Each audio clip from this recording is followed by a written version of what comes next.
আমাদের নবীজিকে জানা, নবীজির জীবন চরিত্র সম্পর্কে জানা এটা আমাদের জন্য আবশ্যক।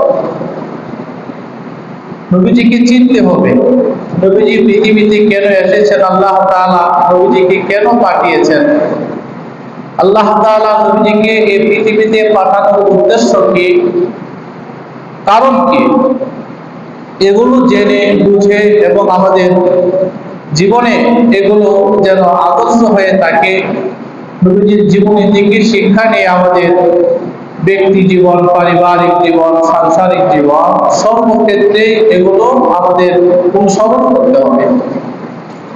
এজন্য নবীজির জীবনী জানার কোনো বিকল্প নাই। নবীজি সাল্লাল্লাহু আলাইহি ওয়াসাল্লাম কেমন ছিলেন, পৃথিবী বিখ্যাত ঐতিহাসিকগণ যখন পৃথিবীর মহামনীষীদের নাম নিয়ে গবেষণা করেন, পৃথিবীতে সবচেয়ে বেশি নামকরা ব্যক্তিত্ব কারা, সফল ব্যক্তি কারা, এগুলোর লিস্ট যখন করেন, ইহুদি খ্রিস্টানরা পর্যন্ত সর্বাগ্রে আমাদের নবী মুহাম্মদুর রাসূলুল্লাহ সাল্লাল্লাহু আলাইহি ওয়াসাল্লামের নাম নিয়ে আসেন। কারণ নবীজির জীবনে রয়েছে আমাদের জন্য উত্তম আদর্শ। লাকাদ কানা লাকুম ফি রাসূলিল্লাহি উসওয়াতুন হাসানাহ। আল্লাহ তাআলা বলছেন যে নিশ্চয় তোমাদের জন্য রয়েছে নবীজির জীবনে উত্তম আদর্শ। ওয়া ইন্নাকা লাআলা খুলুকিন আযীম। আল্লাহ তাআলা নবীকে বলেন, হে নবী, নিশ্চয় আপনি উত্তম চরিত্রের অধিকারী। বলেন না সুবহানাল্লাহ। নবীজির মতো এত ভালো চরিত্রওয়ালা মানুষ, এত উত্তম চরিত্রওয়ালা মানুষ পৃথিবীর বুকে কখনো আসে নাই, এখনো নাই, ভবিষ্যতেও আসবে না। আলহামদুলিল্লাহ বলেন। সেই মহা উত্তম, মহামানব, মহানবী, নবীকুলের সরদার মুহাম্মদুর রাসূলুল্লাহ সাল্লাল্লাহু আলাইহি ওয়াসাল্লামের উম্মত হলাম আমরা। আল্লাহ তাআলা নবীজিকে কেন পাঠাইলেন এই ব্যাপারে কুরআনুল কারীমে বিভিন্ন আয়াতে ইরশাদ হয়েছে। আল্লাহ তাআলা বলেন, হুয়াল্লাযী আরসালা রাসূলাহু বিল হুদা ওয়া দীনিল হাক্কি লিইয়ুযহিরাহু আলাদ দীনি কুল্লিহি ওয়ালাউ কারিহাল মুশরিকুন। আল্লাহ বলেন, এই নবীকে আমি এই জন্যই পাঠিয়েছি বিল হুদা ওয়া দীনিল হক, হেদায়েত এবং সত্য দিন দিয়া আল্লাহ তাআলা নবীকে পৃথিবীতে পাঠাইছেন। মানুষের জন্য আলোক পত্রিকা ও সুপথ প্রদর্শক এবং সত্য একটা দিন ধর্ম দিয়া আল্লাহ নবীকে পাঠাইছেন। কেন? যেন এই দিনকে সব দল মত, সব মতবাদের মধ্যে এই দিনকে আল্লাহ রাসূল বিজয়ী করতে পারেন। সুবহানাল্লাহ বলেন।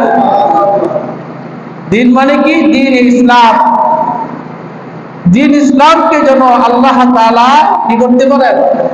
বিজয়ী করতে পারেন সর্বক্ষেত্রে।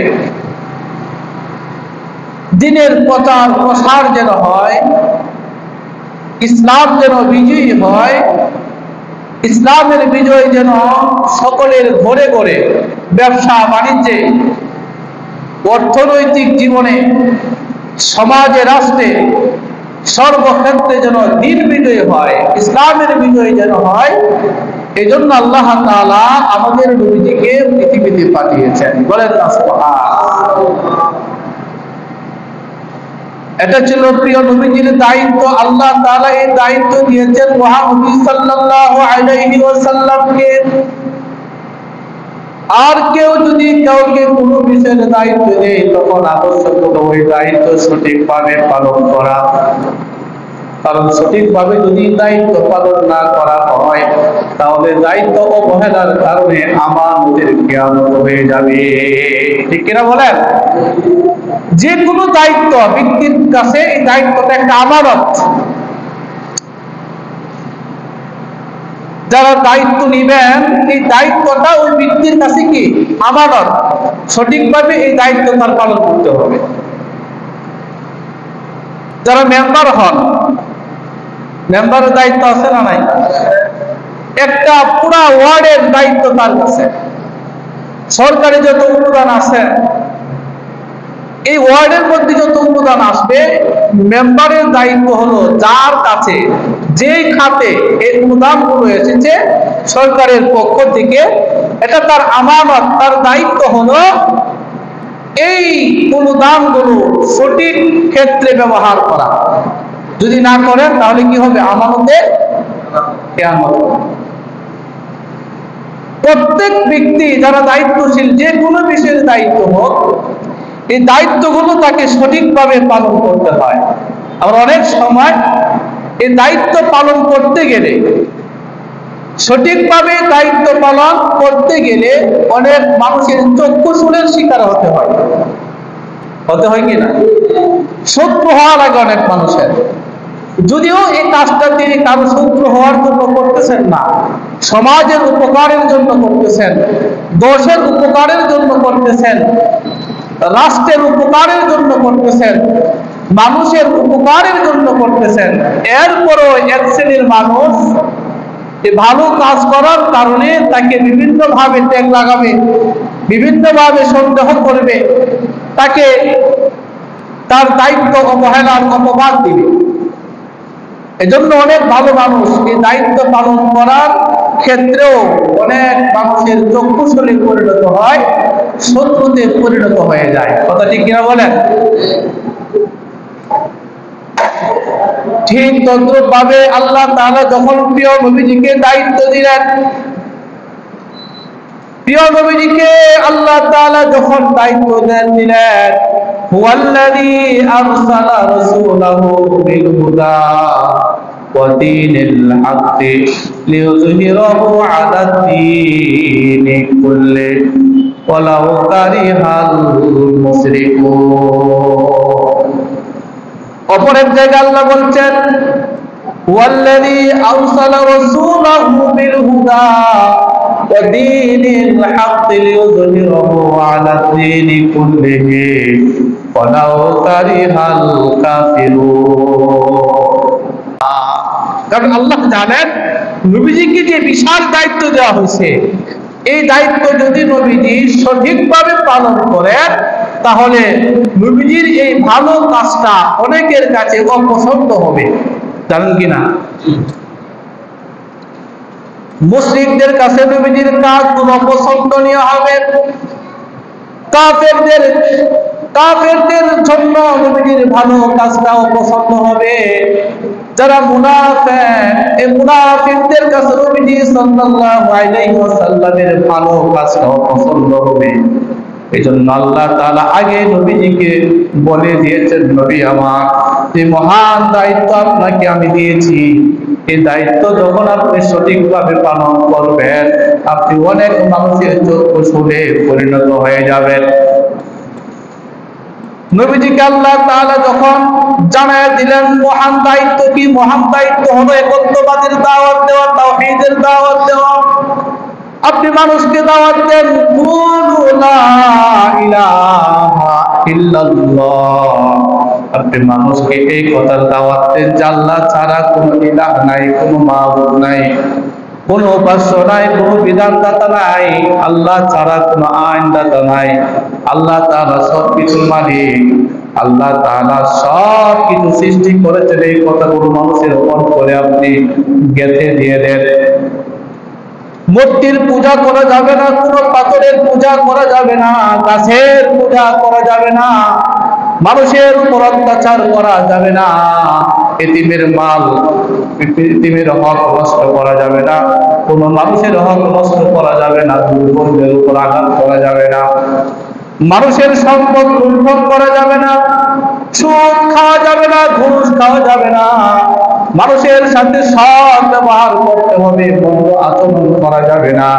আল্লাহ তাআলা যখন নবীজিকে এইসব দায়িত্ব দিয়ে পাঠিয়েছেন দাওয়াত দেওয়ার জন্য, আল্লাহ রাসূল আল্লাহর পক্ষ থেকে দায়িত্ব পেয়ে ওনার দায়িত্ব সঠিকভাবে পালন করতে শুরু করেছেন। বলেন সুবহানাল্লাহ। প্রিয় নবীজির জীবনী যখন আমরা পড়ি, আমরা যখন ইতিহাসের দিকে চোখ বুলাই, ইতিহাসের কিতাবের দিকে যখন চোখ রাখি, যখন নজর বুলাই, তখন দেখতে পাই আল্লাহ রাসূলের দাওয়াত দেওয়ার কারণে কিছু কিছু মানুষ আল্লাহ রাসূলের দাওয়াত গ্রহণ করেছে, মুসলমান হয়েছে। অধিকাংশ মানুষ আল্লাহ রাসূলের শত্রুতে পরিণত হয়ে গেছে। কত বলেন ঠিক কিনা? সমাজের অধিকাংশ মানুষ যারা নবীকে ভালোবাসত, নিজের আত্মীয় স্বজন পর্যন্ত নবীজিকে আর ভালো লাগে না।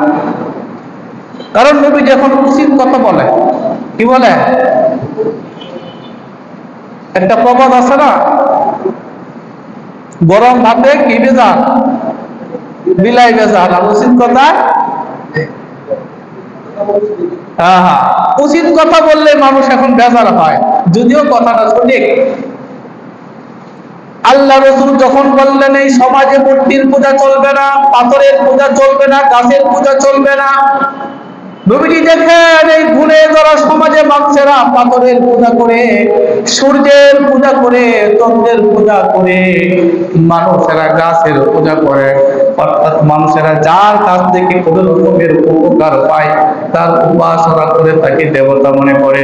এই যে হিন্দুরা 33 কোটি দেবতা মনে করে, আল্লাহ রাসূলের জামানায় অমুসলিমরাও এরকম যাকে দেখতো তাকেই দেবতা মনে করতো। আর আল্লাহ রাসূল এসে সবাইকে আহ্বান জানালেন এই সমস্ত পূজা আর চলবে না। ওলো লা ইলাহা ইল্লাল্লাহ তুফলিহু। আল্লাহ রাসূল ঘোষণা দিলেন, হে আরব জাতি, তোমরা বলো লা ইলাহা ইল্লাল্লাহ, আল্লাহ ছাড়া কোনো উপাস্য নাই, ইবাদতের মালিক, উপাস্যের মালিক কেবলমাত্র কে? আল্লাহ। আর কোন গাছের পূজা চলবে না, পাথরের পূজাও চলবে না। তোমরা যদি এই বিশ্বাস রাখতে পারো তাহলে তোমরা সবাই সফল কাম হয়ে যাবে। আল্লাহ রাসূলের বাণী যখন জানায়া দিলেন, কিছু মানুষ ঈমান আনলো, কয়েকজন ঈমান আনলো, অধিকাংশ মানুষ ঈমান আনলো না। যখন আল্লাহ রাসূল দ্বীনের দাওয়াত দিলেন, ইসলামের দাওয়াত দিলেন, আর মানুষেরা মুসলিম হোক, কিছু মানুষ ঈমান আনলো। সর্বপ্রথম আম্মাজান খাদিজা রাদিয়াল্লাহু আনহা, সুবহানাল্লাহ বলেন। মহিলাদের মধ্যে আম্মাজান খাদিজা রাদিয়াল্লাহু আনহা, পুরুষদের মধ্যে, যুবক পুরুষদের মধ্যে হযরত আবু বকর সিদ্দিক রাদিয়াল্লাহু তাআলা আনহু, আর শিশুদের মধ্যে হযরত আলী রাদিয়াল্লাহু তাআলা আনহু এরা ঈমান আনলেন।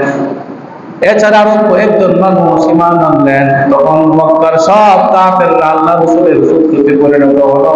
সবাই মিলে এই কয়েকজন মানুষের উপর জুলুম নির্যাতন শুরু করে দিয়েছে, কারণ আল্লাহ রাসূলের সাথে সাথে এখন তারাও দ্বীনের দাওয়াত দেয়। নবীজি যেমন দ্বীনের দাওয়াত দিয়েছে, নবীজির সহচর যারা তারাও এখন দ্বীনের দাওয়াত দেয়। তখন চতুর্দিকের কাফেরেরা মুসলমানদের উপরে নির্যাতন করতে লাগলো। এভাবে চলে গেল অনেক বছর পর্যন্ত। সেই কাহিনীর দিকে যাব। আল্লাহ রাসূল যে মিশন নিয়ে এসেছিলেন, নবীজির মিশন হলো দ্বীন ইসলামকে সর্বত্র বিজয় করা। ইসলামের বিজয়। কিসের বিজয়? বলেন না।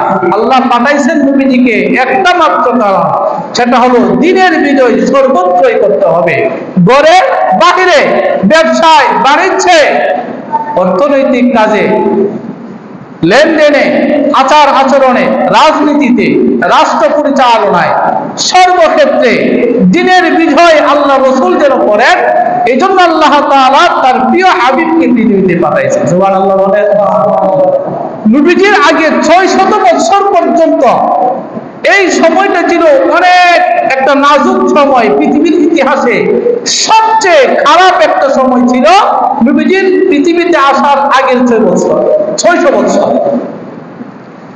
আল্লাহ রসুল দিন বিজয়ের কাজ শুরু করলেন। আল্লাহ রসুল বললেন, দিন ইসলামকে ব্যক্তি জীবনেও মানতে হবে, পারিবারিক জীবনেও মানতে হবে, ব্যবসায়িক জীবনেও মানতে হবে, আচার আচরণে মানতে হবে, রাজনৈতিক জীবনেও মানতে হবে। সর্বক্ষেত্রে দিনের বিজয়ের জন্য আল্লাহ রসুল দাওয়াত দিলেন। এই জন্য তখন তার সমাজের কাফের মুশরিকেরা আল্লাহ রসুলের বিরোধিতা শুরু করতে লাগলেন।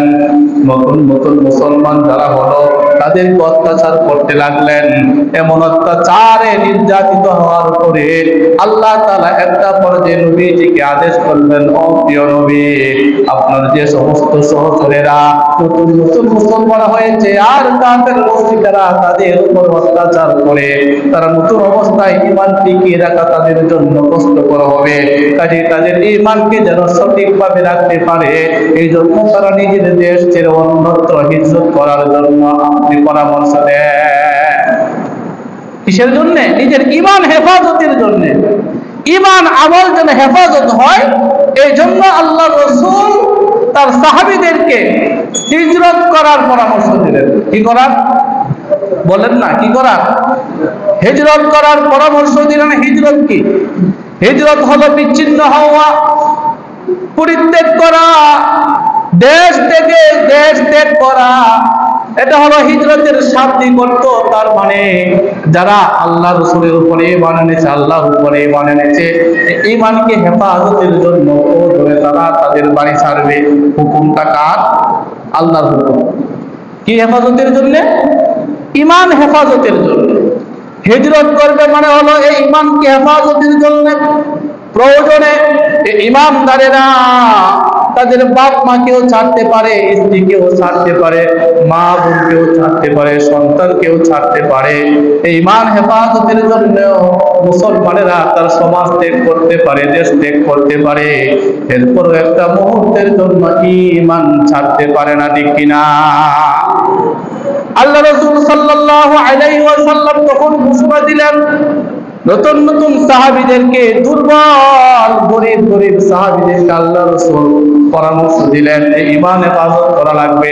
কারণ একজন ঈমানদারের কাছে তার জীবনের চেয়ে, তার মা বাবার চেয়ে, তার সন্তান সম্পত্তি থেকে, তার সমাজ রাষ্ট্র থেকে তার ঈমানের দাম সবচেয়ে বেশি, যেরকম ঠিক কিনা? নবীজি পরামর্শ দিলেন হিজরত করার জন্য। হিজরত অর্থ কি? বিচ্ছিন্ন হয়ে যাওয়া, একবারে সমাজ থেকে বিচ্ছিন্ন হয়ে যাবে, পরিবার থেকে বিচ্ছিন্ন হয়ে যাবে, কাফের মুশরিকদের থেকে বিচ্ছিন্ন হয়ে যাবে। আরবি ভাষাবিদগণ বলছেন, হিয়াল ইন্তিকালু মিন বালাদিশ শিরকি ইলা বালাদিল ইসলাম। হিজরত হলো এমন পরিবর্তিত হওয়া, এক দেশ থেকে আরেক দেশে যাওয়া, এমন ভাবে পরিবর্তিত হবে। বলা হয়েছে ইন্তিকালু মিনাল বালাদিশ শিরকি ইলা বালাদিল ইসলাম। কুফরি রাজ্য থেকে ইসলামের রাজ্যে প্রত্যাবর্তন করা। যে দেশে কুফরি তন্ত্র চলে, যে দেশে কাফের মুশরিকদের সয়লাব, কাফের মুশরিকদের কারণে মুসলমান ঈমানদারেরা তার মুসলমানের কাজ করতে পারে না, ঈমান টিকায় রাখতে পারে না, নামাজ পড়তে পারে না, রোজা রাখতে পারে না, আল্লাহর হুকুম মানতে পারে না, তখন তার উপর আবশ্যক হবে ওই কাফের মুশরিকদের দেশ ছাইরা মুমিন মুসলমানের দেশে তারা হিজরত করবে। এটা আল্লাহর বিধান। ফজিলত কি? হিজরত করলে ফজিলত কি? ফজিলত হলো ইন্না ইযাবাল জাযাই মা ইযমিল বালা। এই যে মানুষের উপর বিপদ আপদ আসে, হিজরত করতে গেলে আল্লাহর আইন যখন মানবে, কাফের মুশরিকদের অত্যাচার যখন তাদের উপরে আসবে, এই যে বালা মুসিবত আসবে, আল্লাহ রাসূল বলছেন যার যত বিপদ তার তত বড় প্রতিদান আল্লাহ তাআলার কাছে সে পাবে। সুবহানাল্লাহ বলেন। ঈমান আনার কারণে যে কষ্টে নির্যাতিত হয়েছে, কষ্টে পতিত হয়েছে, সে যখন ধৈর্য ধারণ করবে, তার কষ্ট যত বড় হবে আল্লাহ তাআলার কাছে তার প্রতিদান তত বেশি হবে। সুবহানাল্লাহ। ওয়া ইন্নাল্লাহা হাব্বা কওমান, আল্লাহ রাসূল বলেন যখন আল্লাহ তাআলা কোন জাতিকে সবচেয়ে বেশি ভালোবাসেন, পছন্দ করেন, মহব্বত করেন, ইবতালাহুম, আল্লাহ তাআলা তখন তাকে বিপদ আপদ দিয়ে তাকে পরীক্ষা করেন।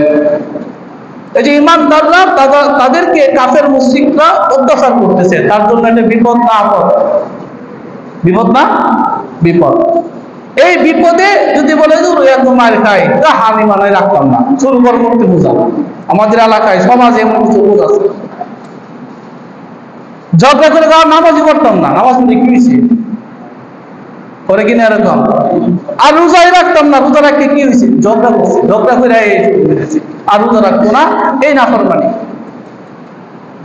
আল্লাহ রাসূল বলছেন ওয়া ইন্নাল্লাহা আহাব্বা কওমান, আল্লাহ তাআলা যখন কোন জাতিকে ভালোবাসেন, মহব্বত করেন, ইবতালাহুম, তখন আল্লাহ তাআলা ওই জাতিকে বিভিন্ন বিপদ আপদ দিয়া পরীক্ষা করেন। ফামান রাদিয়া ফালাহুর রিদা,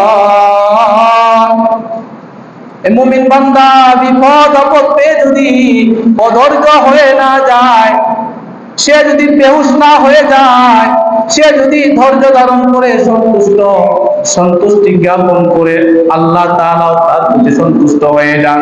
সুবহানাল্লাহ বলেন। ওয়াসমান সাকিতা ফালাহুস সাকাত, আর যে ব্যক্তি বিপদ আপদ আসার কারণে রাগান্বিত হয় আল্লাহর প্রতি, আর বলে আল্লাহর কায়দা পাইলো না, আমার উপরে এই বিপদটা দিল, কি অপরাধটা করছিলাম আমি, হয় কিনা এরকম কথা। অনেক মা বোনের এই কথাগুলো বেশি বলে, আল্লাহর কাউরে পাইলো না, ওষুধ পেলে আমার উপরেই দিল, আমার বাপদারি দেখলো, আল্লাহ নিয়ে গেল, আর কাউরে পাইলো না, ধৈর্য নাই। এই যে আল্লাহর প্রতি তার এই যে একটু অভিমান, আল্লাহ বলেন সে যদি রাগান্বিত হয়, তখন আমিও তার প্রতি রাগান্বিত হয়ে যায়। হিজরত করবে, নিজের দেশ ছেড়ে আরেক দেশে চলে যাবে, নিজের বাড়িঘর বংশ ছাইরা অন্য এলাকায় থাকতে হবে। এটা কি যে কষ্ট, যারা নিজের দেশ ছেড়া আরেক এলাকায় বসবাস করে, সে ছাড়া অন্য কাউকে বোঝানো খুবই কঠিন হয়ে যাবে। স্বাভাবিক অবস্থায় কোনো বিরোধ নাই, এমনি এক দেশ থেকে আরেক দেশে থাকলে সে অনেক কিছু চিন্তা ভাবনা করে তার থাকা লাগে। ভালো একটা কথা বলতে পারে না, কথা কইলে এলাকার মানুষে তার উপরে চড়াও হয়, তার ক্ষতি করার চিন্তা করে। হয়তো রাস্তাঘাটে ভাইলে একটা থাপ্পড় দিয়ে দেখে কিছু করতেও পারে না, এমন আছে না নাই? তার সন্তানের হাইজেক করে নিয়ে যায়, ভোগ করে ফালায়, কারণ এক দেশ থেকে আরেক দেশে থাকে, তার বাড়ি ঘর নাই, আত্মীয় স্বজন নাই, এর দিকে মায়েরা ফালায়, সবার সামনে ফিরে রাস্তা ফালায় রাখে, জিজ্ঞাবার মধ্যে কেউ নাই, এমন আছে না নাই? সেই জায়গায় মুসলমানেরা তার বাড়িঘর ছাড়বে, এলাকা ছাড়বে, দেশ ছাড়বে, সবকিছু ছাইরা তারা আরেক দেশে চলে যাবে। এই যে একটা কষ্ট তাদের ভিতরে, এত কষ্ট সহ্য করলে আল্লাহ তাআলা যখন তাদের কাছে এই হিজরত করার বাণী পাঠিয়ে দিলেন, এই যে একটা কষ্ট তাদের উপর চলে আসছে, আল্লাহ রাসূল সাল্লাল্লাহু আলাইহি ওয়াসাল্লাম বলছেন তারা যদি এই কষ্টে ধৈর্য ধারণ করে, ও আন্নাল হিজরাতা তাহদিমু মা কানা ক্বাবলাহা, তারা যদি কষ্ট ধারণ করে, সহ্য করে, ধৈর্য দিয়া যদি তাদের ঈমান হেফাজতের জন্য হিজরত করে, আল্লাহ তাআলা হিজরতের পূর্ববর্তী তারা যত গুনাহ করছিল সব গুনাহ আল্লাহ তাদের মাফ করে দিবেন, সব গুনাহ মাফ। হিজরত করার জন্য আল্লাহ তাআলা রাসূলের কাছে আয়াত পাঠাইছেন। নবীজি সাল্লাল্লাহু আলাইহি ওয়াসাল্লাম সাহাবায়ে কেরামদেরকে হিজরতের পরামর্শ যখন তারা দিলেন, সাহাবায়ে কেরাম বিভিন্ন দেশে যাওয়ার মনস্থ করলেন, কোন দেশে যাওয়া যায় পরামর্শ করতেছে, কোন দেশে যাইব, কোন গ্রামে যাইব। এমন তো আছে যে এই এলাকার মানুষ যে খারাপ, যে এলাকা যায় ওই এলাকার মানুষ আরো বেশি খারাপ, আছে না এরকম? এম তো খালি একটা শর্ট মারে, হ্যাঁ একবার মাইরালা, এমন কাহিনী আসেনি? তারা চিন্তা করতেছে কোন দেশে যাবে। এই যে হিজরত কত বড় একটা বিষয়, হিজরত করলে কি হবে, আল্লাহ রাসূল তাদেরকে আবার সেই বিষয়টা বলে তাদেরকে সান্ত্বনা দিতেছেন, কারণ সবকিছু ছাইরা যাবে, এর কি কোনো প্রতিদান হবে না? কি বলেন, হবে কি হবে না? হবে। রাসূলুল্লাহ সাল্লাল্লাহু আলাইহি ওয়াসাল্লাম তাদেরকে বললেন, এই যে হিজরত করবা, হিজরত করার কারণে যে ধৈর্য ধারণ তুমি করেছো, আল্লাহ তাআলা তোমার সমস্ত গুনাহগুলো maaf করে দিবে। শুধু তাই নয়, হিজরতের কারণে অনেক বড় ধরনের অন্যায় আল্লাহ তাআলা maaf করে দেন। সুবহানাল্লাহ বলেন। অনেক বড় ধরনের অন্যায় maaf। যখন সাহাবীরা হিজরত করছে, হিজরত করাকালীন সময়ে নতুন নতুন মুসলমান তো এক এলাকা থেকে আরেক এলাকায় গেলে কিন্তু এমনি ভালো লাগে না, এক জায়গা থেকে আরেক জায়গায় গিয়ে শুইলে ঘুমে ধরে না, আবহাওয়ার পরিবর্তন হয় কি না? তো একজন সাহাবী আবহাওয়ার পরিবর্তনের কারণে তার কাছে খুব খারাপ লাগতেছে, খারাপে রাগে কি করছে, রাগে সে একটা তরবারি নিয়ে তার হাত কেটে লাগছে। জিদ্দে অন্যায় কিনা ওইটা? নিজের হাত নিজে কাটতে লাগতো, অন্যায় না? অন্যায়। এবং এই হাত কাটার কারণে যখন জখম হয়ে গেছে, এর যন্ত্রণায় সে ছটফট করতে করতে মারা গেছে। এখন সে আত্মহত্যার হুকুমের মধ্যে শামিল। নিজের হাত নিজে কাটছে, যন্ত্রণায় সহ্য করতে না পেরে কি হয়ে গেছে, মারা গেছে। তাহলে সে আত্মহত্যা শামিল না? আর আত্মহত্যা করা কি মহাপাপ, কবিরা গুনাহ। দেখেন আল্লাহ রাসূল কি বলছেন, যখন এই সাহাবী মারা গেল, সাহাবী মারা যাওয়ার পরে আরেকজন মুহাজির, আরেকজন সাহাবী হযরত আমর আদ-দাওসী রাদিয়াল্লাহু তাআলা আনহু স্বপ্নে যোগে তার সাথে সাক্ষাৎ হয়ে গেল। একজন সাহাবীর সাক্ষাৎ আরেকজনের সাথে হয়ে গেছে। হযরত তুফাইল আদ-দাওসী রাদিয়াল্লাহু তাআলা আনহু স্বপ্ন যোগে ওই সাহাবীকে দেখলেন, যে সাহাবী তার নিজের হাত নিজে কেটে ফেলছে রাগে। তিনি জিজ্ঞাসা করলেন, মা সানাবিকা রাব্বুক, ও বন্ধু তুমি যে মারা গেলে আল্লাহ তাআলা তোমার সাথে কিরূপ ব্যবহার করেছেন, তোমার সাথে কিরূপ আচরণ করেছেন? ওই সাহাবী বলল, গফরালি বিহিজরাতি ইলা নবিহি সাল্লাল্লাহু আলাইহি ওয়াসাল্লাম। ওই সাহাবী বলল, আমি যে আল্লাহ রাসূলের সাথে আল্লাহ রাসূলের কথা শুনে হিজরত করলাম, হিজরত করার কারণে আল্লাহ তাআলা আমার জীবনের সমস্ত গুনাহ maaf করে দিয়েছে। শুধু হিজরতের কারণে maaf করে দিয়েছে। তুফাইল ইবনে হযরত তুফাইল আদ-দাওসী রাদিয়াল্লাহু তাআলা আনহু এই ঘটনা নবী সাল্লাল্লাহু আলাইহি সাল্লামের কাছে গিয়ে বললেন, ইয়া রাসূলুল্লাহ, ওই সাহাবী, যে সাহাবী নিজের হাত কেটে ফেলেছিল, সে মারা গেছে, তার সাথে স্বপ্ন যোগে আমার সাক্ষাৎ হয়ে গেছে। সে বলেছে হিজরত করার কারণে আল্লাহ তাআলা তাকে maaf করে দিয়েছেন, কিন্তু তার হাতটা এখনো কর্তন অবস্থায় আছে। আল্লাহ রাসূল এই কথা শুনে আল্লাহ তাআলার কাছে দোয়া করলেন, আল্লাহুম্মা ওয়ালিয়াদাইহি ফাগফির। হে আল্লাহ, আপনি যখন তার জীবনের সব গুনাহ maaf করে দিয়েছেন, তার যে দুইটা হাত কেটে ফেলছিল, ওই দুইটা হাত আপনি ভালো করে দেন। সুবহানাল্লাহ। আল্লাহ রাসূল দোয়া করছে, কবুল হইব কিনা? কবুল হয়ে যাবে। এবার হিজরতের পালা, হিজরত শুরু করে দিবে। সাহাবায়ে কেরাম কোথায় যাবে, কোথায় যাবে? এক একজন সাহাবী এক এক দিকে যাওয়ার জন্য পরামর্শ দিতে লাগলেন। আল্লাহ রাসূল বললেন, দাঁড়াও, তাড়াহুড়া করবা না, আমি একটু খবর নিয়ে দেখি কোন এলাকার মানুষের আচার ব্যবহার ভালো, কোন এলাকার চেয়ারম্যানের আচার ব্যবহার ভালো। গিয়ে নতুন কইরা বাড়ি বাঁধলে সাদা চাইবো না, নতুন কইরা ব্যবসা বাণিজ্য করলে তাকে ট্যাক্স দেওয়া লাগবো না, এমন আছে না নাই? এক এলাকা থেকে আরেক এলাকায় গিয়া বিল্ডিং করলে এলাকার কিছু পোলাপানা চায়, আমরা কিছু দেব, দেখি না? আল্লাহ রাসূল বললেন, ধৈর্য ধরো, আমি খবর নিয়ে দেখি কোন এলাকার রাজা, কোন এলাকার বাদশা, কোন এলাকার দায়িত্বশীল ভালো মানুষ। তিনি খবর নিয়ে দেখলেন হাবশার বাদশা নাজ্জাশীর স্বভাব চরিত্র ভালো। সুবহানাল্লাহ বলেন। আল্লাহ রাসূল এবার তাদেরকে পরামর্শ দিলেন, লাউ ফরাজতুম ইলাল আরদিল হাবশা, ও ও সাহাবীরা, প্রাথমিক অবস্থায় তোমরা যারা হিজরত করবা, আমি হিজরত করার ব্যাপারে আল্লাহ তাআলার পক্ষ থেকে এখনো পর্যন্ত কোনো আদেশ আসে নাই, পয়গাম আসে নাই। কারণ কাজে আমি এখন তোমাদের সাথে হিজরত করতে পারবো না। তবে প্রাথমিক অবস্থায় তোমরা যারা যারা হিজরত করবা, আমার মনে হয় তোমরা হাবশা দেশে হিজরত করবে, সেখানে গেলে ভালো হবে, সেখানে গেলে ভালো হবে। ফাইন্না বিহা মালিকান, কারণ ওই দেশের যে বাদশা নাজাশী লা ইউযলামু ইনদাহু আহাদুন, ওই বাদশার কাছে কোনো মানুষ নির্যাতিত হয় না। সুবহানাল্লাহ বলেন না। ওই বাদশার স্বভাব চরিত্র খুব ভালো, আমি খবর নিয়ে দেখেছি। ওই বাদশা কারো প্রতি জুলুম করে না। ওয়া আরবু সিদ্দিকিন, ওই রাজ্যটা একটা ভালো রাজ্য, নেক রাজ্য, এলাকার মানুষ সুখ শান্তিতে বসবাস করে। হাত্তা ইয়াজআলাল্লাহু লাকুম ফারজান মিম্মা আনতুম ফী, কাজে তোমরা ওই রাজ্যে তোমরা সফর করো, এখানে হিজরত করো, এখানে গেলে তোমরা সুখে শান্তিতে বসবাস করতে পারবে।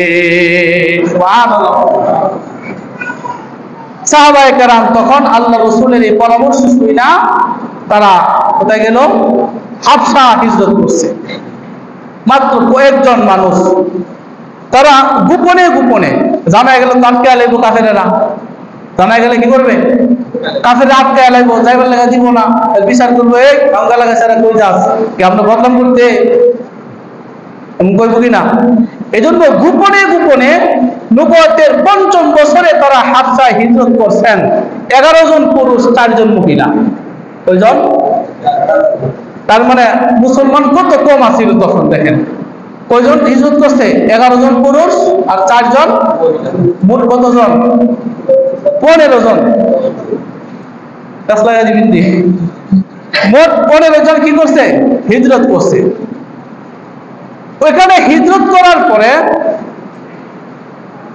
আল্লাহ রাসূল সাল্লাল্লাহু আলাইহি ওয়াসাল্লাম একদিন মক্কায় কাবা ঘরে গিয়া নামাজ পড়তেছে। কাবা ঘরে কি করে?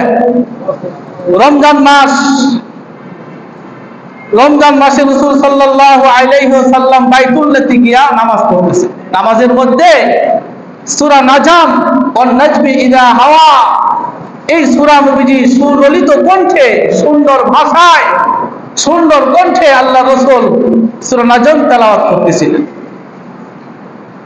আল্লাহ রাসূলের যখন তেলাওয়াত শুরু করে দিলেন, আশেপাশের মানুষেরা সুন্দর কোরআন তেলাওয়াত শ্রবণ করার জন্য নবীজির চতুর্পার্শ্বে দাঁড়ায় গেলেন। কিছু কিছু মানুষ তো আছে, দেখি এখানে কি হয়েছে, একটু দেখা যায় উকি দিয়া। দেখবেন অনেক বাজারের মধ্যে সাপ ফেলা হয়, হয়নি? বিভিন্ন জাদু দেখায়, গুলিয়া গুলিয়া এই জাদুগুলো তারা দেখতেছে। আমার মতো কিছু মানুষ তাহে যে এত মানুষ কিনলে একটু দেখে উকি দিয়া গিয়ে সাপ ফেলা, তো সেখানে 1-2 মিনিট দাঁড়ান লাগে, এমন হয় কি না? আল্লাহ রাসূল যখন সুন্দর কণ্ঠে তেলাওয়াত কইরা কইরা নামাজ পড়তেছে, তখন মানুষেরা নবীজির চতুর্দিকে দাঁড়ায় এই তেলাওয়াত শুনতেছে। কে নামাজ পড়তেছে তার দেখার টাইম নাই, কি তেলাওয়াত করতেছে এগুলো দেখার টাইম নাই। আস্তে আস্তে কাফেররা পর্যন্ত চলে আসছে। সুবহানাল্লাহ বলেন। আল্লাহ রাসূল সুন্দর তেলাওয়াত দিয়ে কুরআনুল কারীম তেলাওয়াত করে করে যখন নামাজ পড়তেছিলেন, কাফেররা আল্লাহ রাসূলের এই তেলাওয়াতগুলো শুনতেছিলেন।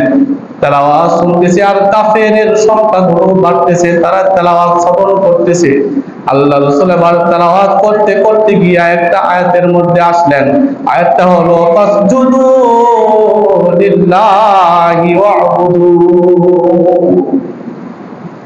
আয়াতে পাকে আল্লাহ তাআলা বলে দিয়েছেন ফাসজুদু লিল্লাহ, তোমরা আল্লাহকে সিজদা দাও, ওয়া'বুদু, আর তার ইবাদত করো, মূর্তির ইবাদত করো না, উপাসনা করো না, গাছের ইবাদত করবা না, গাছের পূজা করবা না, তোমরা ইবাদত করবা আল্লাহর, আল্লাহকে তোমরা সিজদা দিবা।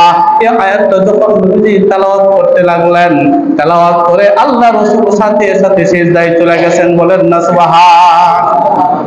আশ্চর্যের বিষয় হলো চতুর্দিকে কাফেররা দাঁড়ানো, মুসলমানও ছিল, কাফেররাও ছিল, তারা দাঁড়ানো, আল্লাহ রাসূলের তেলাওয়াত শ্রবণ করে করে আল্লাহ রাসূল যখন সিজদায় চলে গেলেন, কিছু কিছু কাফের মনের অজান্তে আল্লাহ রাসূলের সাথে সিজদায় চলে গেছে। কিছু কাফের মনের অজান্তে নবীজি সিজদা দিয়েছে, কাফেররাও সিজদা দিয়েছে। তখন তো বড় বড় লিডার কাফের যারা, এরা এগুলোরে ধরছে, তুই এত খারাপ, তুই সিজদা দিস মুহাম্মদের কাছে গিয়া, তোর খবর আছে, এত খারাপ তুই, মানুষ তো মনে করলো তুই মুসলমান হয়ে গেছে। এদিক দিয়া পুরো এলাকা সরে গেছে যে কাফেররা সব মুসলমান হয়ে গেছে, লিডার গুলা বাদে সব মুসলমান হয়ে গেছে।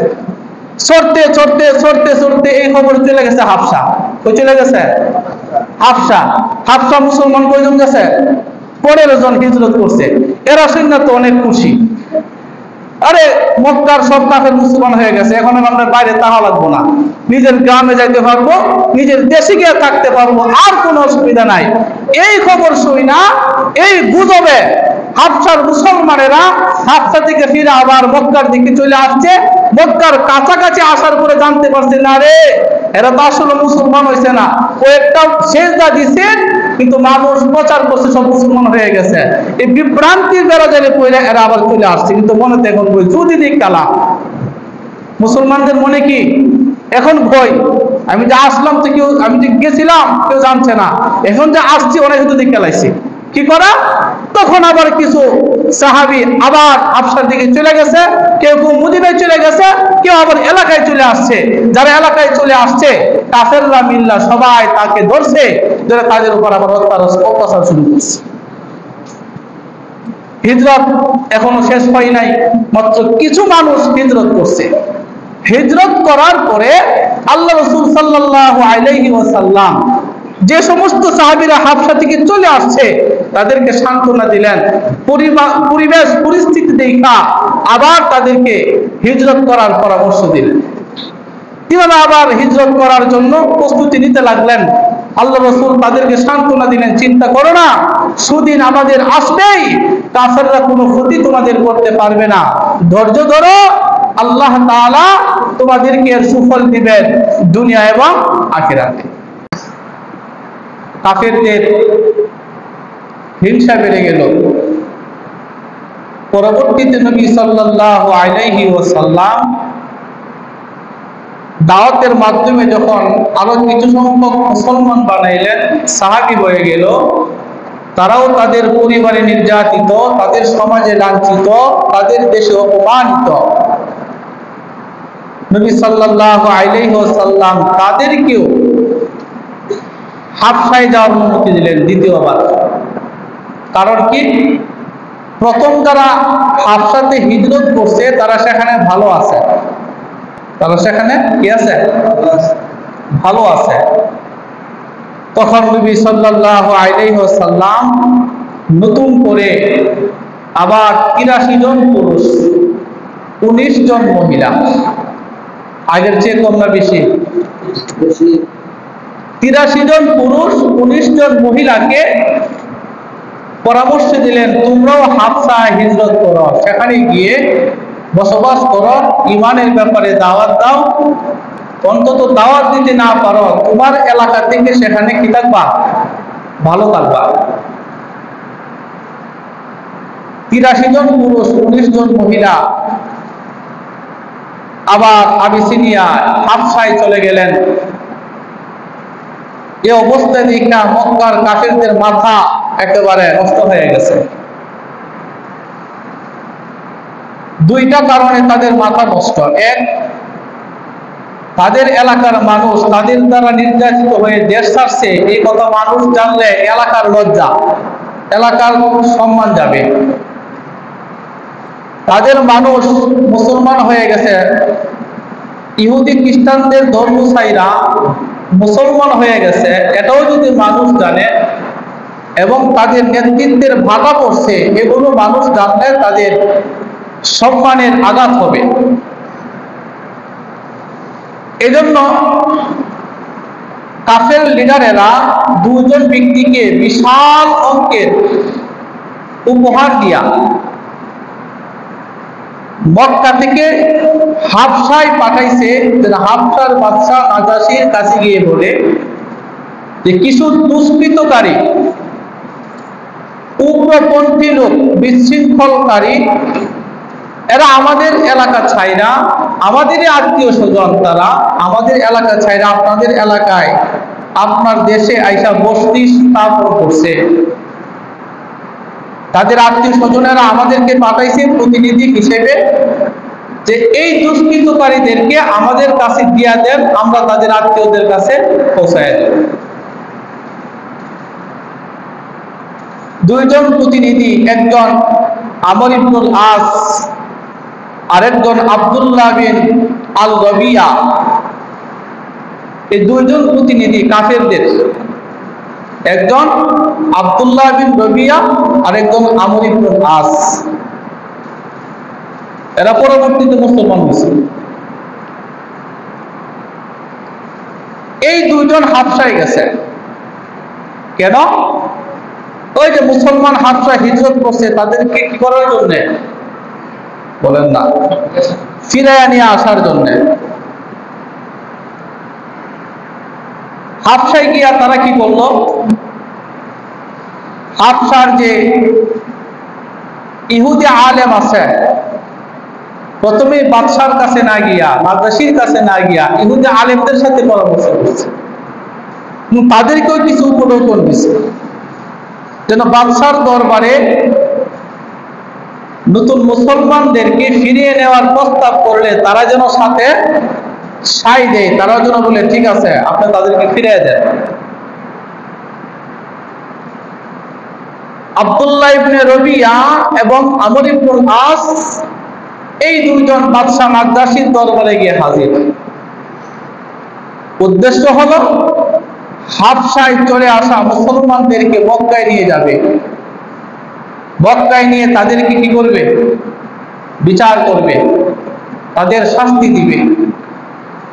বাদশা নাজাশীর দরবারে গিয়ে বিশাল অঙ্কের উপঢৌকন নিয়ে উপস্থাপন করে তারা বলতে লাগলো, ইন্না নাসান মিন আরদিনা রাদিবু আন দীনিনা ওয়া হুম ফি আরদি। বাদশার দরবারে গিয়ে বলল, ইন্না নাসান মিন আরদিনা রাদিবু আন দীনিনা, আমাদের এলাকার কিছু ছেলে পেলে, কিছু মানুষ, তারা তাদের নিজ বাপ দাদার ধর্ম ছাইরা নতুন এক ধর্মের প্রতি আকৃষ্ট হইয়া আপনার এলাকায় চলে আসছে। তারা আপনার এলাকাতে বসবাস করতেছে, রাজ্যে বসবাস করতেছে। আপনার কাছে আমরা আর্জি পেশ করছি, তাদেরকে আমাদের কাছে ফিরাইয়া দেন, আমাদের এলাকায় তাদেরকে নিয়ে যাবেন।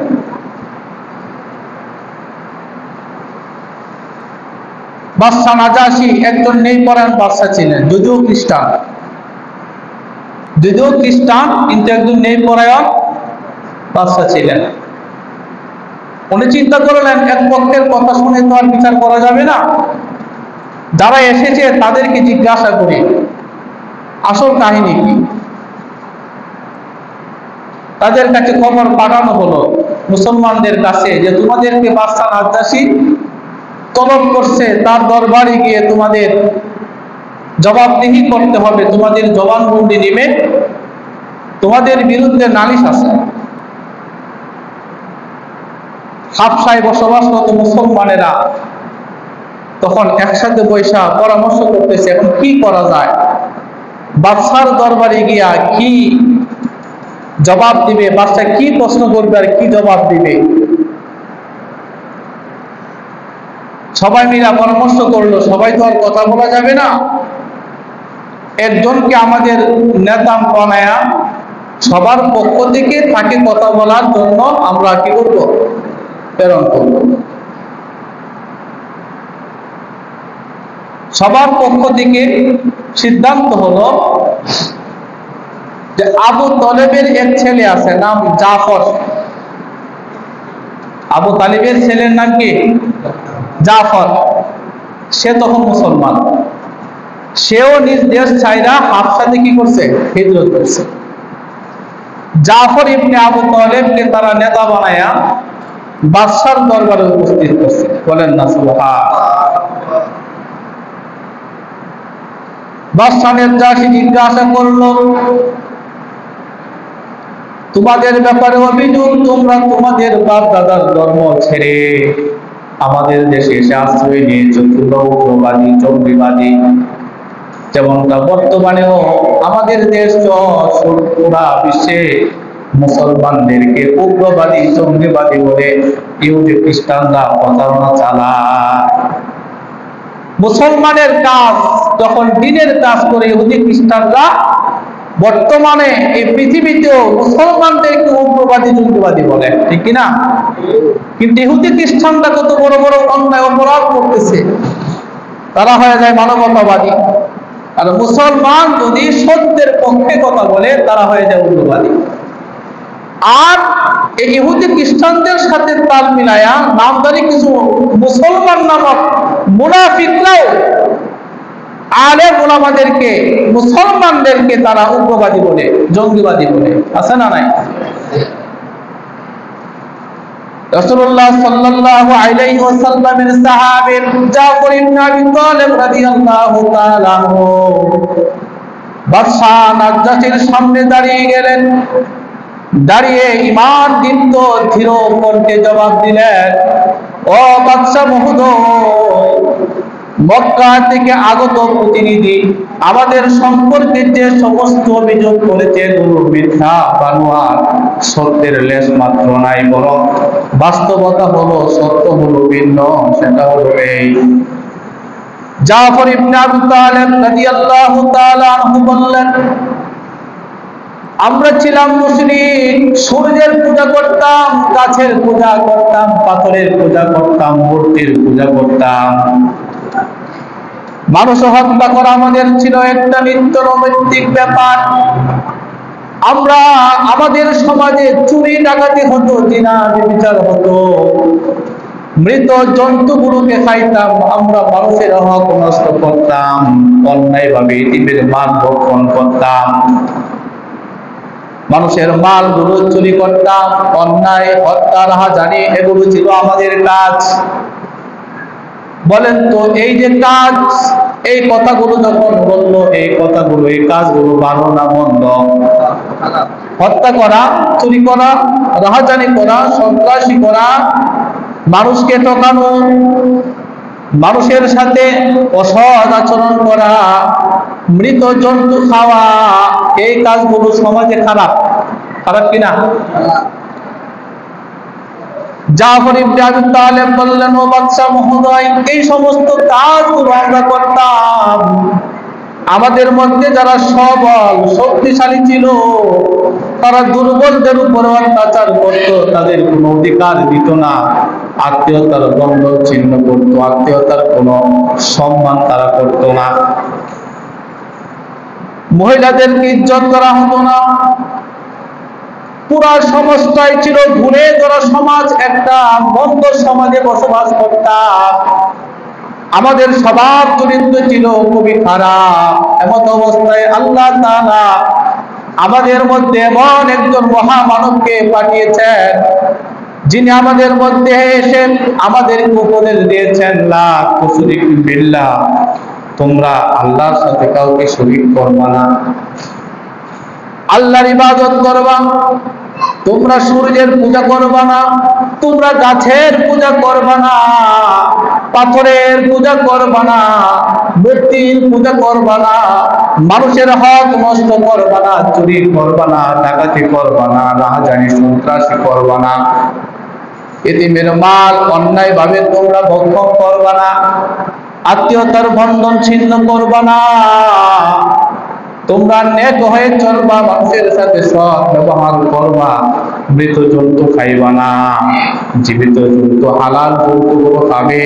এই মহামানবের কথা শুনে আমরা তার উপর ঈমান আনলাম, তার রবের উপর ঈমান এনে আমরা সবাই মুসলমান হয়ে গেলাম। সুবহানাল্লাহ। বলেন তো আমাদের আগের অবস্থা আর এখন অবস্থার মধ্যে পার্থক্য আছে না নাই? যে লোকটা এক সময় চুরি করতে এখন চুরি করে না, নবীজির কথা শুনে যে লোকটা ভালো হয়ে গেছে, যে লোকটা এক সময় ডাকাতি করতো, নবীর কথা শুনে এখন ডাকাতি করে না। যে লোকটা এক সময় মানুষের হক নষ্ট করতো, ইতিমের মাল গুলো নষ্ট করতো, ধ্বংস করে ফেলতো, আল্লাহ রাসূলের কথা শুনে এখন এগুলো করে না। চুরি করে না, ডাকাতি করে না, দর্শন করে না, ব্যভিচার করে না। এগুলো বাদ দিয়ে আমরা এখন ভালো হয়ে গেছি, চুরি করি না, ডাকাতি করি না। বলেন তো এগুলো খারাপ নাকি ভালো? নাজ্জাশী বলতে পারলেন তারা তো ভালো কাজই করেছে, তারা খারাপের দিক থেকে ভালোর দিকে ফিরে এসে ভালো কাজ করেছে। বলেন সুবহান। এই ভালো লোকগুলো কোন ভালো মানুষ তার দেশ থেকে তারাই দিব? কি বলেন, তারাই দিব?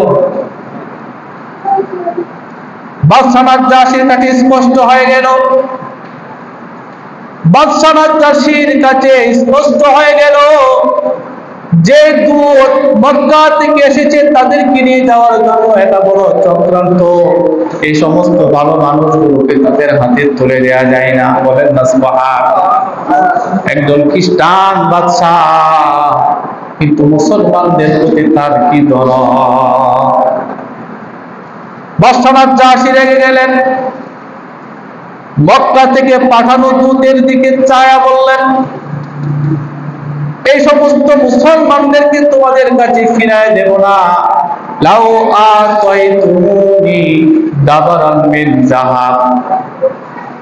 হে মক্কা থেকে আগত দূত, তোমরা শোনাও, তোমরা যদি আমাকে স্বর্ণের স্তূপ উপহার হিসেবে দিয়ে দাও, ইয়াকুলু জাবালান মিন যাহাব মা আসলামতুহুম ইলাইকুমা।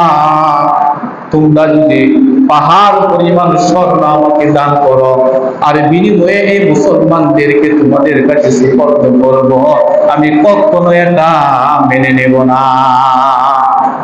বুঝতেছেন কিছু?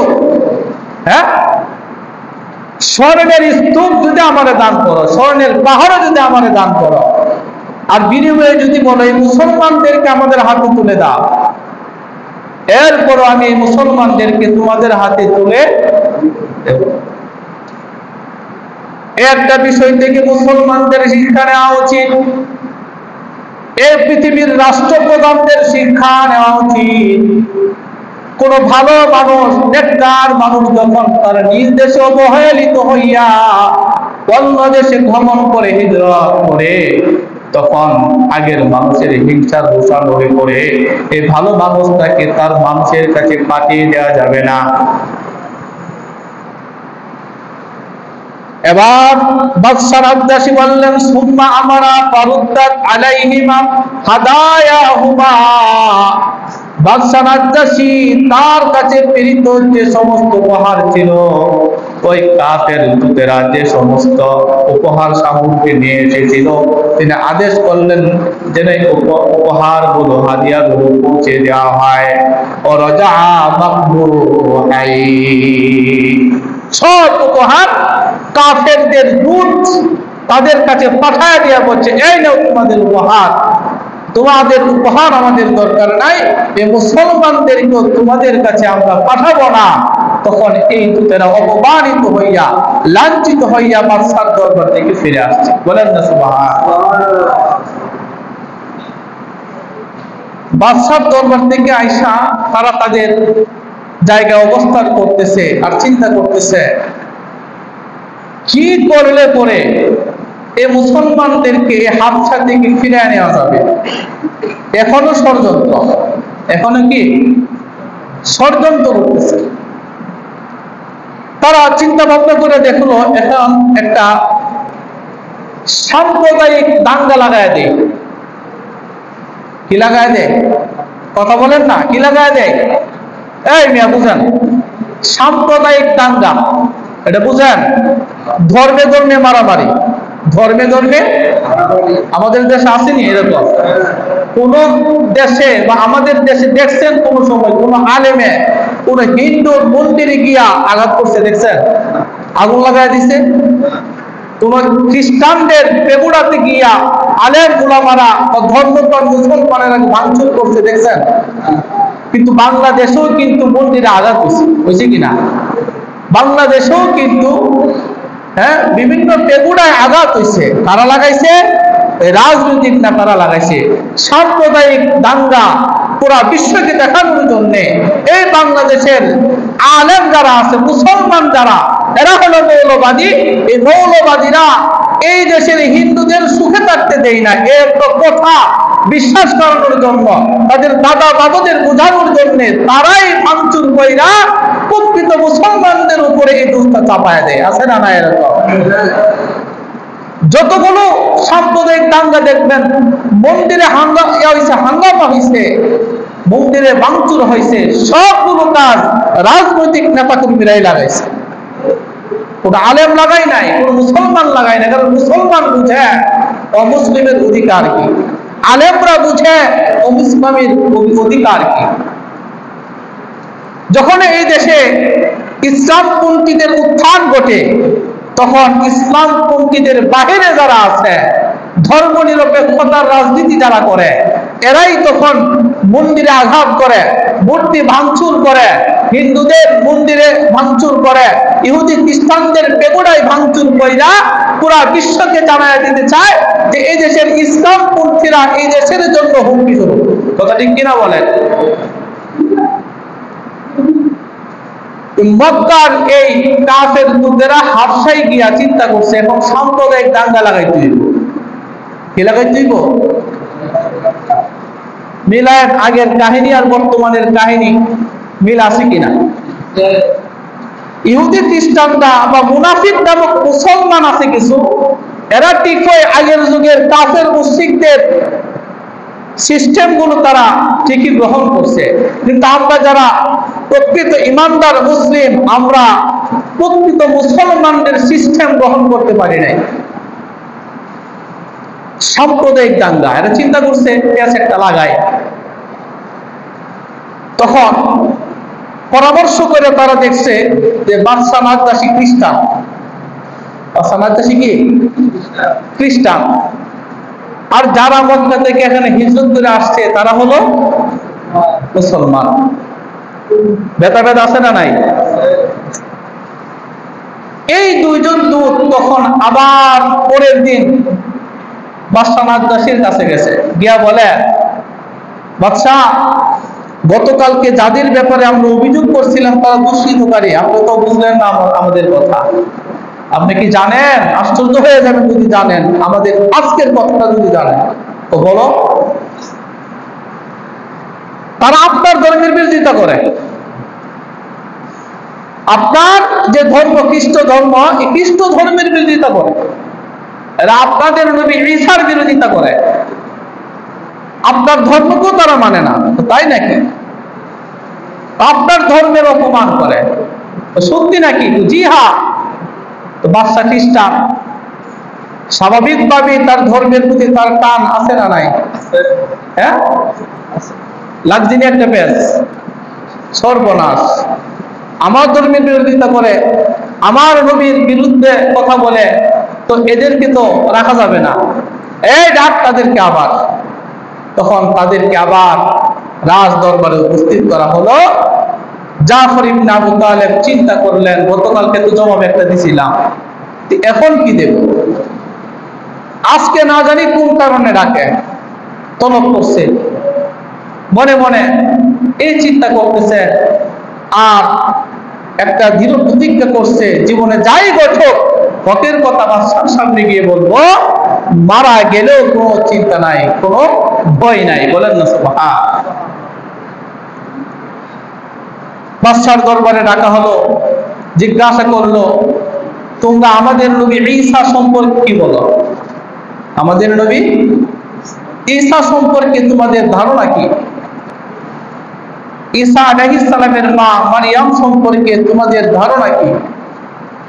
তখন জাফর ইবনে আবি তালেব রাদিয়াল্লাহু তাআলা আনহু বাদশার সামনে উচ্চ বাক্য না করে সঠিক পন্থায় কুরআনুল কারীমে হযরত ঈসা এবং মারিয়াম সম্পর্কে যা কিছু বলা হয়েছে, কোরআন থেকে তেলাওয়াত করে এই মতাদর্শগুলো, তাদের সম্পর্কে মুসলমানদের আকীদা বিশ্বাস কি, তিনি কোরআনের তেলাওয়াত কইরা কইরা বাদশাকে বুঝাইয়া দিলেন। বলেন সুবহানাল্লাহ। হযরত জাফর ইবনে আবি তালিব রাদিয়াল্লাহু তাআলা আনহু দ্বিতীয়বারে বাদশা নাজ্জাশীর সামনে গিয়ে কোরআন থেকে তেলাওয়াত করলেন। আল্লাহ তাআলা কোরআনুল কারীমে সূরা মারইয়াম নামে একটা সূরা নাযিল করেছেন, বলেন সুবহানাল্লাহ। সূরা মারইয়াম থেকে তেলাওয়াত শুরু করলেন, যিকরু রাহমাতি রাব্বিকা আবদাহু যাকারিয়া ইয নাদা রাব্বাহু নিদাআন খাফিয়া ক্বালা রাব্বি ইন্নী ওয়াহানাল আযমু মিন্নী ওয়াশতা'আলা আর-রাসু শাইবাও ওয়ালাম আকুম বিদুআইকা রাব্বি শাকিয়া। হযরত জাফর ইবনে আবি তালিব রাদিয়াল্লাহু তাআলা আনহু বাদশা নাজ্জাশীর দরবারে সূরা মারইয়ামের প্রাথমিক আয়াতগুলো যখন তেলাওয়াত করলেন, বাদশা নাজ্জাশী বুঝে ফেললেন তারা আমার ধর্মের ব্যাপারেও কোনো মন্দ কথা বলে না, আমাদের নবী ঈসা সম্পর্কেও কোনো মন্দ কথা বলে না, তারা ভালো মানুষ। জিজ্ঞাসা করলেন আমাদের ঈসা সম্পর্কে আকীদা কি? জাফর ইবনে আবি তালিব বললেন, ঈসা ইবনে মারইয়াম আল্লাহ তাআলার একজন পয়গম্বর, আল্লাহর রূহুল কুদুস। হযরত ঈসা আল্লাহর পয়গম্বর এবং নবী। তার মা কুমারী মাতা, তিনি দুনিয়ার কোন পুরুষের স্পর্শ ছাড়া আল্লাহ তাআলা কুদরতের মাধ্যমে মারইয়াম আলাইহিস সালাম হযরত ঈসা পয়গম্বরকে পৃথিবীতে জন্ম দিয়েছেন। এই যে সুন্দরভাবে বাদশার দরবারে যখন এই কথাগুলো উপস্থাপন করলেন, বাদশা এবার তাদের প্রতি সন্তুষ্ট হয়ে গেলেন। এবার জিজ্ঞাসা করলেন, এত সুন্দর সুন্দর কথাগুলো তোমরা কার মাধ্যমে জানতে পেরেছ? মুসলমানেরা, আমাদের নবী ঈসা সম্পর্কে এত সুন্দর সুন্দর কথা কার মাধ্যমে তোমরা জানতে পেরেছো? জাফর ইবনে আবি তালিব বললেন, বাদশা মহোদয়, ওই যে মহামানবের কথা বলেছিলাম, মক্কার জমিনে আল্লাহ তাআলা যে মহামানবকে আমাদের মধ্যে পাঠিয়েছেন, রাসূল আরবি মুহাম্মদুর রাসূলুল্লাহ সাল্লাল্লাহু আলাইহি ওয়াসাল্লাম আমাদেরকে জানায় দিয়েছেন আল্লাহ তাআলা প্রতিনিয়ত তার কাছে ওহী পাঠান, বার্তা পাঠান, ওহী পাঠান, কোরআন নাযিল করেন। কোরআন নাযিলের মাধ্যমে তিনি জানাইছেন ঈসা সম্পর্কে আমাদের আকীদা। এবার বাদশা নাজ্জাশী তাদের প্রতি সন্তুষ্ট হয়ে গেলেন। সন্তুষ্ট হয়ে তাদেরকে সুস্বাগতম বলে তাদেরকে অভ্যর্থনা জানালেন, বলেন সুবহানাল্লাহ। তিনি জানায় দিলেন, মারহাবান বিকুম ওয়া বিমান জিতুম মিন ইনদিহি, মারহাবা মারহাবা, তোমাদের প্রতি সুস্বাগতম, তোমরা যার পক্ষ থেকে এসেছো তোমাদের প্রতি সুস্বাগতম। হে মুসলমানেরা শোনো, ফানা শাহাদু আন্নাহু রাসূলুল্লাহ। হে মুসলমানেরা শোনো, যে বিষয়গুলো আমার সামনে তোমরা উপস্থাপন করেছো, আমি তোমাদের বিষয়গুলো ভালোভাবে অবলোকন করেছি, বুঝতে পেরেছি। একবার শুনে রাখো, আমি সাক্ষী দিলাম যার কথা তোমরা বলেছো তিনি আল্লাহর রাসূল, ওয়া আন্নাহুল্লাযী বাশশারা বিহি ঈসা, তিনি ওই ব্যক্তি যিনি আল্লাহর রাসূল, তিনি ওই ব্যক্তি যার সম্পর্কে বাশশারা বিহি ঈসা, সুসংবাদ দিয়েছেন আমাদের নবী ঈসা, যার সম্পর্কে আমাদেরকে সুসংবাদ দিয়েছেন তিনি সেই ব্যক্তি। বলেন না সুবহানাল্লাহ। তোমাদের কোনো ভয় নাই, তোমাদের কোনো চিন্তা নাই। ওয়ালাউলা মা নাফিহি মিনাল মুলকি লা তাইতুহু হাত্তা উকাব্বিলা আলাইহি। বাদশা নাজ্জাশী মুহূর্তের মধ্যে তার দিল পরিবর্তন করে ফেললেন। আল্লাহ তার দিলটা পরিবর্তন করে সাথে সাথে তার জবান দিয়ে বের করে দিলেন, মুসলমানেরা শুনে রাখো, আমি তোমাদের রবের প্রতি ঈমান আনলাম। সুবহানাল্লাহ বলেন। তোমরা যাদেরকে রাসূল বলো, যাকে রাসূল বলেছো, আশহাদু আন্নাহু রাসূলুল্লাহ, আমি সাক্ষী দিলাম তিনি আল্লাহর রাসূল, যার সম্পর্কে আমাদের নবী ঈসা আমাদের কিছু সংবাদ দিয়েছেন।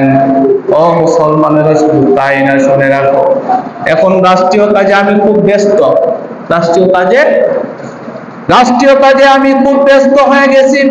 ওয়ালাউলা মা নাফিহি মিনাল মুলক, যদি আমার রাষ্ট্রের ব্যস্ততা না থাকতো, রাষ্ট্রীয় কাজে যদি আমি অধিক সময় না দিতাম, ব্যস্ততা যদি আমার না থাকতো, লা আতাইতুহু হাত্তাউ তাবিলা নালাই, আমি নাজাশী নিজে রাসূলুল্লাহর দরবারে হাজির হইতাম। শুধু হাজির হইতাম তা নয়, হাত্তাউ তাবিলা নালাই, রাসূলুল্লাহর দরবারে হাজির হইয়া তার দুইটা জুতার মধ্যে চুমা দিতাম। মুসলমান, সুবহানাল্লাহ, সুবহানাল্লাহ যায়। বাদশা নাজ্জাশীকে বলল, রাসূলুল্লাহর দরবারে হাজির হইয়া তার সাথে সাক্ষাৎ করতাম, তার দিদার লাভ করতাম, আর তার যে জুতা আছে জুতার মধ্যে আমি চুমা দিতাম। ও মুসলমানেরা, অঙ্কুসুফি আরদি মাশিতু, তোমরা যত দিন ইচ্ছা, যত দিন ইচ্ছা, যেখানে ইচ্ছা তোমরা আমার এই দেশে বসবাস করতে থাকো, তোমাদের কোনো চিন্তা নাই, তোমাদের কোনো ভয় নাই, নির্ভয়ে আমার এই দেশে তোমরা বসবাস করবে, তোমাদের কেউ কোনো ক্ষতি করতে পারবে না। সুবহানাল্লাহ বলেন। ও আমার লানা বিন দুআবিন ওয়া কুযওয়াতিন, হযরত জাফর ইবনে আবি তালিব রাদিয়াল্লাহু তাআলা আনহু বলেন, তিনি আমাদেরকে এই কথা বললেন যে এই রাজ্যে, আমার রাজ্যে যেখানে ইচ্ছা, যতদিন ইচ্ছা তোমরা বসবাস করবা। এরপরে তার আশেপাশে যত লোক ছিল, চাকর বাকর ছিল, তার কাজ করার যত লোক ছিল, তাদেরকে আদেশ করলেন,